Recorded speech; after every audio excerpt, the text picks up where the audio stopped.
wabarakatuh. Perkenalkan, saya Anggi Nabila selaku moderator dari kelompok 1 Bimbingan dan Konseling Anak Usia Dini dan SD kelas Indralaya. Di sini kami akan menyampaikan materi tentang peran dan fungsi personel sekolah dalam bimbingan dan konseling guna memenuhi tugas mata kuliah bimbingan dan konseling anak usia dini. Untuk materi pertama mengenai peran dan fungsi kepala sekolah akan disampaikan oleh Saudara Damar Tutur Wicaksono. Untuk materi kedua mengenai peran dan fungsi konselor sekolah akan disampaikan oleh Fadila Meisya.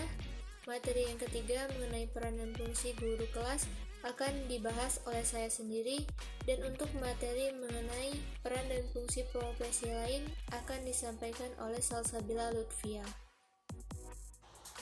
Kepala sekolah memiliki tugas dan peran dalam pelaksanaan bimbingan dan konseling di sekolah dasar dan PAUD.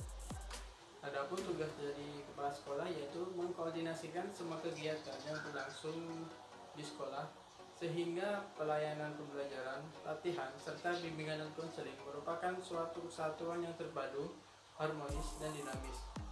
Yang kedua, melakukan supervisi terhadap pelaksanaan bimbingan dan konseling di sekolah serta memantau sejauh mana progresnya. Yang ketiga, melaksanakan pelayanan bimbingan dan konseling terhadap minimal 40 peserta didik bagi kepala sekolah yang memiliki latar belakang bimbingan dan konseling. Yang keempat, menyediakan sarana dan prasarana, tenaga, dan berbagai kemudahan lainnya agar pelaksanaan bimbingan dan konseling menjadi lebih nyaman, efisien, dan efektif. Yang kelima, melaksanakan kerjasama dengan instansi terkait dengan pelaksanaan pelayanan bimbingan dan konseling di sekolah dasar maupun PAUD. Yang selanjutnya ada peran kepala sekolah. Peran kepala sekolah ada 5, yaitu yang pertama adalah sebagai manajer, yaitu merencanakan, mengkoordinasikan, membimbing, dan mengendalikan pelayanan BK di sekolah dasar atau PAUD.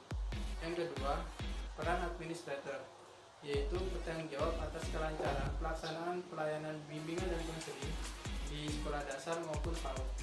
Yang ketiga, peran leader, yaitu mengarahkan, membimbing, dan mengatur pelayanan bimbingan dan konseling di sekolah dasar maupun di PAUD.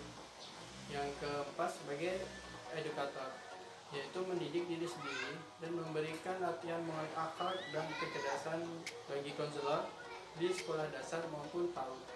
Yang kelima, sebagai supervisor, yaitu sebagai pengawas utama dan pengarahan tertinggi dalam pelaksanaan bimbingan dan konseling di sekolah dasar maupun pendidikan anak usia dini. Baiklah, saya akan membahas materi mengenai peran dan fungsi guru kelas sebagai pelaksana utama tenaga inti dan ahli guru pembimbing bertugas sebagai berikut. Pertama, memasyarakatkan pelayanan bimbingan dan konseling.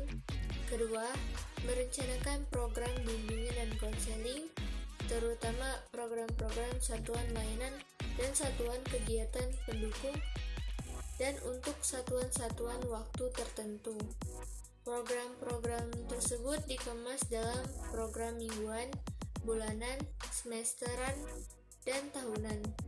Ketiga, melaksanakan segenap program satuan layanan bimbingan dan konseling. Keempat, melaksanakan segenap program satuan kegiatan pendukung bimbingan dan konseling. 5. Menilai proses hasil pelaksanaan satuan layanan dan kegiatan pendukung layanan bimbingan dan konseling. 6. Menganalisis hasil penilaian layanan dan kegiatan pendukung bimbingan dan konseling. 7. Melaksanakan tindak lanjut berdasarkan hasil penilaian layanan dan kegiatan pendukung bimbingan dan konseling. 8. Mengadministrasikan kegiatan satuan layanan dan kegiatan pendukung bimbingan dan konseling yang dilaksanakannya. Dan yang terakhir, mempertanggungjawabkan tugas dan kegiatan dalam pelayanan bimbingan dan konseling secara menyeluruh kepada koordinator bimbingan dan konseling serta kepala sekolah.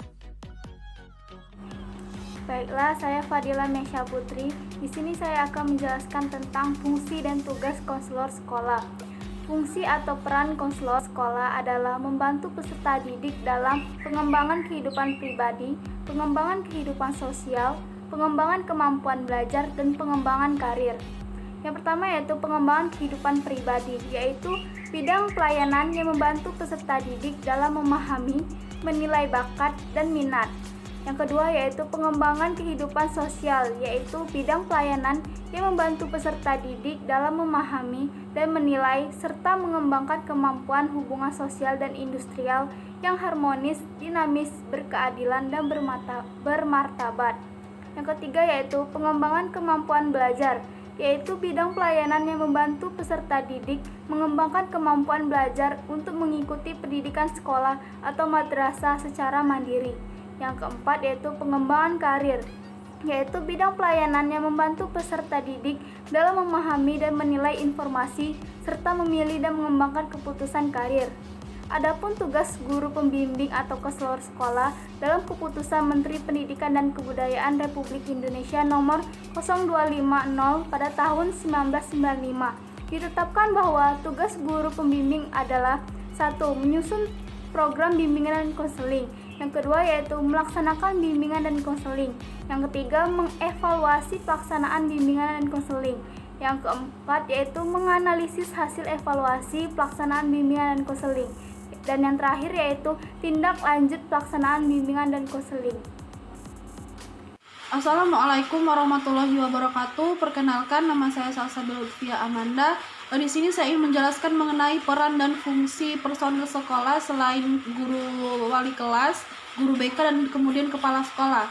Yang pertama yaitu ada guru mata pelajaran, di mana tugasnya yaitu membantu memasyarakatkan layanan bimbingan dan konseling kepada siswa. Kemudian melakukan kerjasama dengan guru pembimbing dalam mengidentifikasi siswa yang sekiranya perlu bimbingan dan konseling. Kemudian mengalih tangankan atau merujuk siswa yang memerlukan bimbingan dan konseling kepada guru pembimbing, dan kemudian membantu mengumpulkan informasi yang diperlukan dalam rangka penilaian layanan bimbingan dan konseling. Kemudian terdapat koordinator BK sebagai personil sekolah, yaitu tugasnya untuk mengkoordinasikan para guru pembimbing dalam memasyarakatkan, menyusun, melaksanakan, mengadministrasi, dan juga menilai dan mengadakan tindak lanjut program bimbingan dan konseling. Kemudian koordinator BK juga dapat berperan sebagai pembuat usulan kepada kepala sekolah dan mengusahakan terpenuhinya tenaga, sarana, dan prasarana. Kemudian mempertanggungjawabkan pelaksanaan bimbingan dan konseling kepada kepala sekolah. Baiklah, mungkin ini saja yang dapat kami sampaikan. Semoga bermanfaat. Kami akhiri. Wassalamualaikum.